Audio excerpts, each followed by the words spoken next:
வணக்கம். ஒரு காட்டுல ஒரு சிங்கம் ஒண்ணு இருந்துச்சா. அந்த சிங்கத்துக்கு திடீர்னு ஒரு அகம்பாவம் ஒண்ணு பிடிச்சுக்கிச்சான். அது என்ன நினைச்சுச்சா, இந்த காட்டுக்கு நாம தான் ராஜாங்கிறத மத்த எல்லா மிருகங்களுமே ஒத்துக்கணும் அப்படின்னு நினைச்சுச்சான். முதல்ல ஒரு எலியை கூப்பிட்டு கேட்டுச்சான். எலி இங்க வா, யார் இந்த காட்டுக்கு ராஜா அப்படின்னு. எலி பயந்து நடுங்கி, தலைவா நீ தான் காட்டுக்கு ராஜா அப்படின்னுச்சான். மறுபடியும் ஒரு நரிய கூப்பிட்டு, நரி இங்க வா, யாரு காட்டுக்கு ராஜா அப்படின்னு. தலைவா நீ தான் ராஜா அப்படின்னு. இப்ப சிங்கத்துக்கு கொஞ்சம் அகம்பாவம் கூடிருச்சு. சரி, தனக்கு இணையா இருக்கக்கூடிய புலியை கூப்பிட்டு கேட்போம் அப்படின்னா, புலி அப்பதான் சாப்பிட்டு படுத்து தூங்கிட்டு இருந்துச்சு.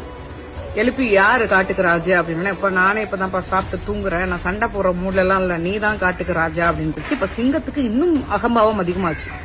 கடைசியா அந்த சிங்கம் வந்துட்டு ஒரு யானை கிட்ட போய் கேட்டுச்சான். ஒரு யானை கிட்ட போய் நின்னு யாரு காட்டுக்கு ராஜா அப்படின்னு.